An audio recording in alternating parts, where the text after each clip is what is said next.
Alright guys, TacticalRab back again today. Hope you're all doing well and enjoying your day so far. Welcome back to Valorant News and loads to dive into today. Some further roster news updates over the last 24 hours or so. Some further reaction to the Ares buff that a lot of pros want nerfed ASAP here into 2022. And ShahZaM reacting to a lot of people saying Sentinels are not taking this early practice in this year as seriously as they might have been. Very much intrigued to your thoughts in the comment section below. If you enjoyed the video, hitting that like button is the best thing you can do. Tell this channel reach new people. Please do subscribe as well if you have not yet already. Loads of new subs yesterday. Really appreciate that one. Let us dive into things firstly with some roster stuff. Legia joining as the head coach of Bleed Esports. They're of course building a pretty interesting roster going into this season. And Legia, you guys might know this name from the Counter-Strike Global Offensive days. And well, he's coming over to the Valorant side, it seems. This also from Saw. Bossy is going to be out of there as well. It seems he's been benched from the roster, moved to the bench, allowing me to explore my options. So yeah, lots of these organizations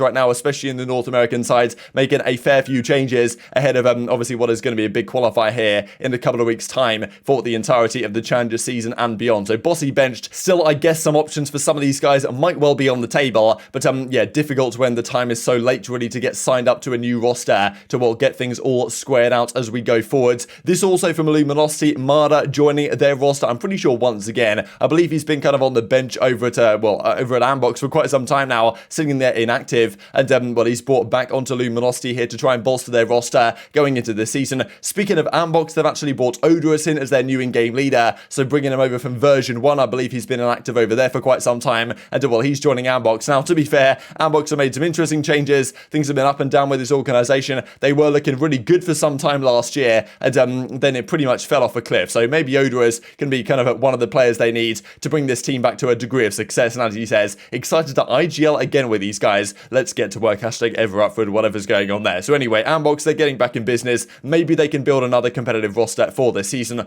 Odorous may well be a part of that. Definitely a solid player. Let's talk then briefly about the European closed qualifier or the open qualifiers that have come through. So effectively the way this works, let's just say for European challenges, there's 12 teams in the challenger side. 4 of them came straight from champions, right? So Ascend, Gambit, Liquid, and Fnatic, they're already there in challengers ready to go. Now the 4 kind of next up teams got all the way into the closed qualifier already, and they will battle against the 4 teams that came through the open qualifier. Now Guild did an entire roster rebuild, and they basically speed run their way all the way through the open qualifier, I'm pretty sure without losing a single map, and you know, took it all the way to the closed qualifier here, and well, they've officially qualified, at least for the closed qualifier. So the way it works now is that 2 teams will make it all the way to the grand finals. Those 2 teams will go through to challenges, and then there's going to be 1 team, I'm pretty sure the winner of the same closed qualifier in the Turkish region and in the CIS region, they will also qualify, and then they do it all again in, I'm pretty sure, 2 weeks time, when the final 4 teams will be determined in a very similar way. So this is the bracket on the general European one. G2 are going to play Vitality, so Vitality, Big, Rebels, and Guild, those are all the 4 teams that have come up from the open qualifier, and they're going to play G2, so G2 Vitality, that's a great one. Alliance versus Berlin International Gaming, Team BDS versus Rebels, and then TenZ versus Guild. So really exciting stuff, to be honest. So congratulations to all these guys making it through very successfully, but I believe that they'll need to make the grand finals of this tournament to qualify for, well, for challengers going forwards. So yes, a big couple of days ahead here. I believe on the 16th, we're going to finally determine how this is going to be going, and yeah, in all the regions as well is coming relatively soon also. Now, let's talk about this from the ShahZaM side, because a few weeks ago, like Stream returns, he's back in business. Lots of talk really, because there's some tournaments coming up in North America that are a pretty big deal. Like there's the open qualifiers, of course, that are going on relatively soon, but there's also other tourneys that are happening. And for example, we talked a couple of days ago, this kind of Knights Arena VALORANT page thing that's going on. And if you look here at the teams that got invited to it, there's a lot of big name rosters, right, built by gamers, Cloud9, like you know, Knights, for example. So you've got the entire Cloud9 team here. This seems to be a great way, like the entire T1 team is playing as well. So exciting stuff. There's some decent money on the line, and this seems for a lot of people to be a great way to get some early practice before the season begins. You'll of course notice Sentinels aren't here, Envy aren't here either, and some other organizations seem to have given this one a miss, when I guess they could have competed in this tournament if they would have liked to. So ShahZaM goes on to explain his kind of perspective here, because a lot of people are saying to Sentinels, you guys don't practice enough, like where's the commitment in the new season? And he goes on to kind of say, look, we had a really difficult season last year, we played so many tourneys, we were all over the place, we've taken a longer break than most, we'll be back in business soon. But is this kind of long break they've taken over the holidays going to hurt them when other teams are already getting good practice going into the new year, especially with all the agent changes and weapon changes that have happened very recently? They're arresting me for streaming, and like all these teams are practicing right now.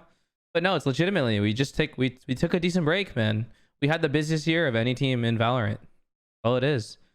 People were sitting around. No, we're the only team that went to every single tournament. We needed a break.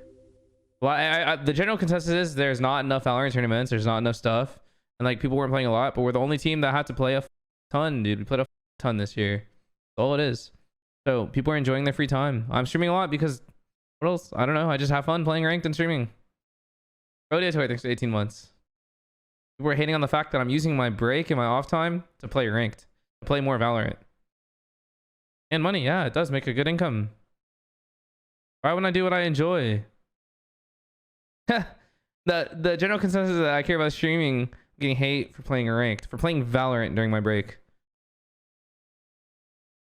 So I guess ShahZaM is kind of expecting and hoping that Sentinels can turn things around very quickly indeed with the new patch updates that are coming through. But a lot of players are not happy about the situation as it is right now, especially with the Ares, the massive buff that got a few days ago, pretty much running the game at the present time. So, you know, so many changes. If they are playing on this patch update, that's what we looked at yesterday, because they've kind of given the 2 weeks after Neon's come into the game, like, you know, what patch are they going to play on in a couple of weeks' time? It's an interesting one. So, well, as Slingy says, yo, Valorant devs, I'll never tweet about changes unless they are 100% needed. Nerf the Ares. This is just way too much. Like, I'm being used all over the park right now. And, you know, as Vanity says as well, the Ares being buffed somehow made Ascent worse. He definitely has a bit of a vendetta against Ascent, I guess. And as he said, we admitting Ascent is a bad map. I've been saying this one for months. So the pros all have their different opinions on which maps are bad and which maps are go. But I can certainly see why the Ares being particularly good makes Ascent very frustrating to play indeed. And, I mean, look at this, for example. I'm pretty sure this is in Radiant Ranked, where pretty much all across the board right here, you've got Ares on board. And it is an interesting thing. It's kind of, some people were kind of aligning this to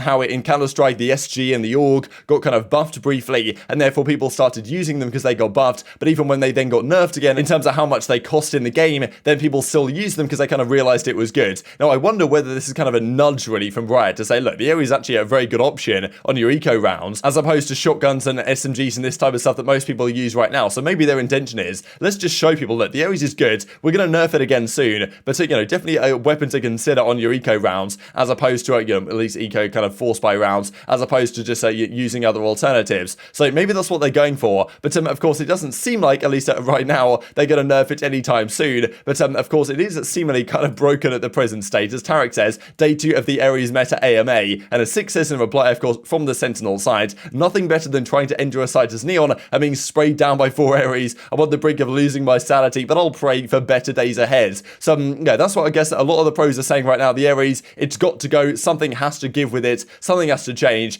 Yeah, frustrations all across the board. So, you know, whether this changes soon, I guess it will, because a lot of the guys right now in this kind of qualifiers are playing, I guess, on the old patch update pre-Neon. Therefore, they don't have to worry about this stuff. But, I mean, still, it's going to happen sooner rather than later, unless Riot kind of change things relatively quickly here. Now, just before we finish out the video here with a funny clip ready from Ethan, with, you know, using Neon and the new abilities in the game that seems to be changing all the time. The new primary jersey for 100 Thieves going into 2022 is as follows. It's kind of, if you guys are from the UK, it's kind of got rugby shirt vibes, right, with the kind of stripes across it. So, you know, honestly, it looks kind of nice. I do kind of rate that 100 Thieves. They give something different a go. They don't recycle the same thing every year. I actually kind of like it. It's kind of, you know, got the polo shirt type collar thing going on. So, you know, it's kind of like a rugby shirt design, really. So, you know, it looks kind of nice, frankly. It's probably going to look pretty good on stage for these guys. And, well, anyway, if they actually get to a stage at some point or another, because with their new roster, they seem to be building right now. And just to finish out with this, of course, from Ethan from the 100 Thieves side, it's a different game every single month, he says. So, yeah, that's the thing right now. A lot of the pros seem to think that